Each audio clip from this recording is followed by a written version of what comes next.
Hello friends, welcome back to my channel comets. Channel अगर अभी तक सब्सक्राइब नहीं किया है तो चैनल को सब्सक्राइब करिए और फॉरवर्ड करिए अपने फ्रेंड्स के साथ। ओके, तो आज हम जो डिस्कस करेंगे वो टॉपिक डिस्कस हम क्या करेंगे, कॉस्ट ऑफ गुड सोल्ड।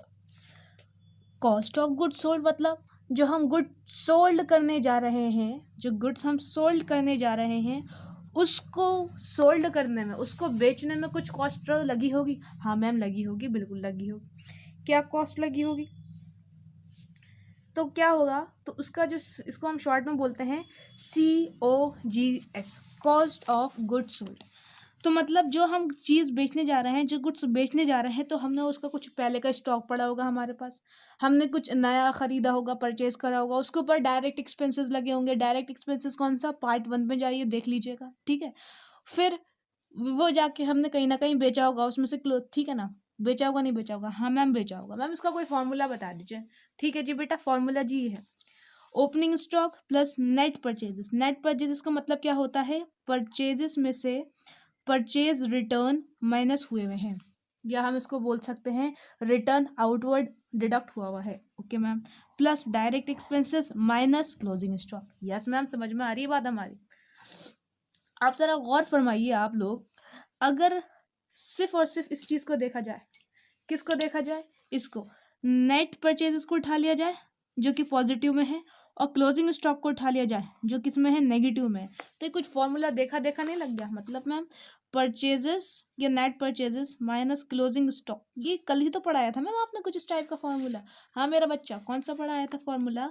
वो फॉर्मूला हमने पढ़ाया था एडजस्टेड परचेज, सॉरी या एडजस्टेड परचेज का ना, हाँ एडजस्टेड परचेज का फॉर्मूला पढ़ाया था। यस मैम, एडजस्टेड परचेज कैसे निकलता है, यानी कि परचेजेस में से अगर क्लोजिंग स्टॉक माइनस हुआ होता है तो वो जो निकल कर आता है परचेजेस, वो होता है एडजस्टेड परचेज। जिसको मैंने ये भी बोला था कि हमारा क्लोजिंग स्टॉक एडजस्ट हुआ हुआ है। एडजस्ट का मतलब कोई ना कोई मैथमेटिकल ऑपरेशन होना, प्लस माइनस डिवाइड मल्टीप्लाई, वो हुआ हुआ है। ठीक है ना जी मैम, हुआ हुआ है। ओके, आइए आज मैं आपको कराऊंगी क्वेश्चन नंबर 3A।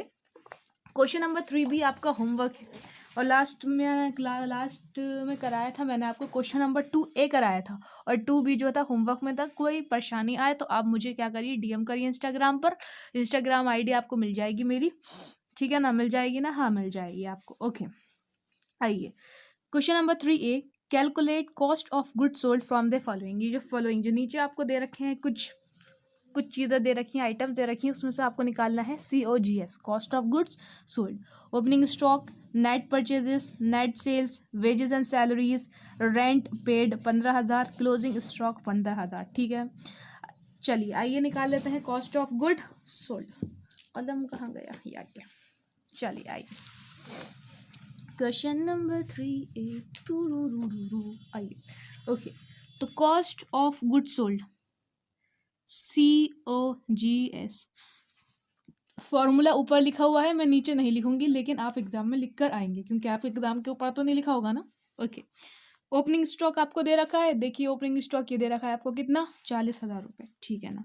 ओके, तो 40,000 रुपीज़ प्लस नेट परचेजेस दे रखा है 50,000। ओके, अगर खाली परचेजेस दे रखा होता, परचेज रिटर्न दे रखा होता, तो हम क्या करते, परचेजेस में से परचेज रिटर्न माइनस कर देते, तो वो मेरा नेट परचेज आ जाता 50,000 रुपीज़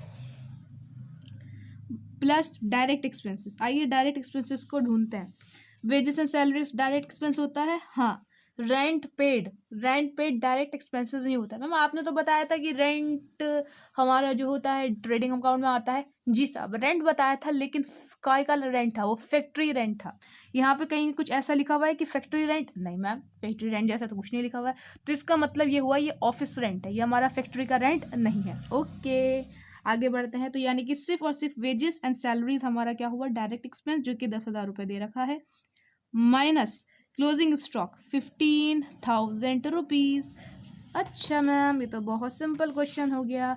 ऐसे ऐसे हो जाएगा, 5 4 9 1 लाख, 1 लाख में से जब 15,000 जाएंगे तो 85,000 ही बचेगा। ओके, तो ओरली सॉल्व हो गया है, 85,000 रुपीज़ सॉल्व हो गया है ना। यस मैम, सॉल्व हो गया है, ठीक है ना। ये क्वेश्चन इतू सही था, चिल्टू क्वेश्चन था। कैसा क्वेश्चन था, चिल्टू। ओके, छोटा सा मासूम सा, ये चिल्टू मेरे सर कहते थे, MV सर। चिल्टू क्वेश्चन है ये तो हमारा, ठीक है ना। ओके, तो समझ में आया ना बात? नेट सेल्स क्यों नहीं लिया? क्योंकि भैया हमारा सेल का जिक्र ही नहीं है फॉर्मूले में। समझ में आ रही है बात? रेंट पेड क्यों नहीं लिया? रेंट पेड हमने यूँ नहीं लिया क्योंकि रेंट का इन्होंने बता नहीं रखा है, स्पेसिफाई नहीं कर रखा है कि ये फैक्ट्री का है या फिर हमारा किसका है, ऑफिस का है। जब ऐसा कुछ नहीं दे रखा होता है तो हम उस रेंट को फैक्ट्री का मानते हैं, और जब फैक्ट्री का नहीं मानते हैं, काय का मानते हैं, ऑफिस रेंट मानते हैं। और ऑफिस रेंट जो है हमारा ट्रेडिंग में नहीं आता है। तो मैम ऑफिस रेंट कहाँ जाता है? वो जाता है प्रॉफिट एंड लॉस अकाउंट में, जो मैंने अभी तक आपको बनाना नहीं सिखाया है, क्योंकि अभी क्वेश्चन किसके चल रहे हैं? सिर्फ और सिर्फ ट्रेडिंग अकाउंट के चल रहे हैं।